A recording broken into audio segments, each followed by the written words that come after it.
Ezekiel chapter 17. Judah is compared to a tree. And the word of I am came unto me, saying, Son of man, put forth a riddle, and speak a parable unto the house of Israel, and say, Thus saith the Most High Power, a great eagle with great wings, long-winged, full of feathers, which hath diverse colors, came unto Lebanon, and took the highest branch of the cedar. He cropped off the top of his young twigs and carried it into a land of traffic. He set it in a city of merchants. He took also of the seed of the land and planted in it a fruitful field. He placed it by great waters and set it as a willow tree. And it grew and became a spreading vine of low stature, whose branches turned towards him, and the roots thereof were under him. So it became a vine, and brought forth branches, and shot forth sprigs. There was also another great eagle with great wings and many feathers. And behold, this vine did bend her roots towards him, and shot forth her branches towards him, that he might water it by the furrows of her plantation. It was planted in a good soil by great waters, that it might bring forth branches, and that it might bear fruit, that it might be a goodly vine. Say thou, Thus saith the Most High Power, Shall it prosper?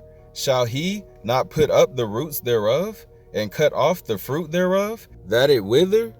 It shall wither in all the leaves of her spring, even without great power, or many people to pluck it up by the roots thereof. Yea, behold, being planted, shall it prosper? Shall it not utterly wither? When the east wind toucheth it, it shall wither in the furrows where it grew.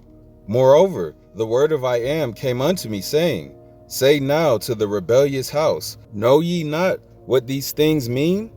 Tell them, Behold, the king of Babylon is come to Jerusalem, and hath taken the king thereof, and the princes thereof, and led them with him to Babylon, and have taken of the king's seed, and made a covenant with him, and have taken an oath of him. He hath also taken the mighty of the land, that the kingdom might be base, that it might not lift itself up, but that by keeping of his covenant it might stand. But he rebelled against him in sending his ambassadors into Egypt, that they might give him horses and much people. Shall he prosper? Shall he escape that doeth such things? Or shall he break the covenant and be delivered?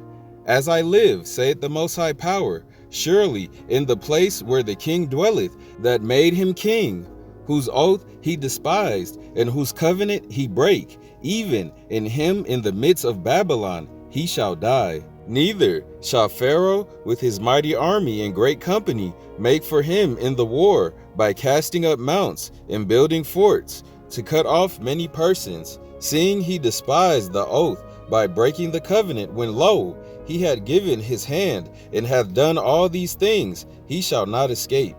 Therefore, thus saith the Most High Power, As I live, surely mine oath that he hath despised, and my covenant that he hath broken, even it will I recompense upon his own head. And I will spread my net upon him, and he shall be taken in my snare. And I will bring him to Babylon, and will plead with him there for his trespass that he hath trespassed against me. And all his fugitives with all his bands shall fall by the sword, and they that remain shall be scattered towards all winds. And ye shall know that I, the Most High Power, hath spoken it. The Most High promises to plant the cedar. Thus saith the Most High Power, I will also take of the highest branch of the high cedar, and will set it. I will crop off from the top of his young twigs a tender one, and will plant it upon an high mountain and eminent. In the mountain of the height of Israel will I plant it, and it shall bring forth boughs, and bear fruit, and be a goodly cedar, and under it shall dwell all fowl of every wing. In the shadow of the branches thereof shall they dwell. And all the trees of the field shall know that I, the Most High, have brought down the high tree, have exalted the low tree, have dried up the green tree and have made the dry tree to flourish. I, the Most High, have spoken and have done it. All praise to the power of the Son of Man, Abraham, Isaac, and Jacob, with a beautiful comparison that the Most High has compared Israel to a tree. And it was a mighty comparison. All praise to the power of the Son of Man, Abraham, Isaac, and Jacob, Father, I am that I am, and for him sending his only begotten Son to finally come and save the lost sheep of the house of Israel in our dire time of need. All praise, Shalom.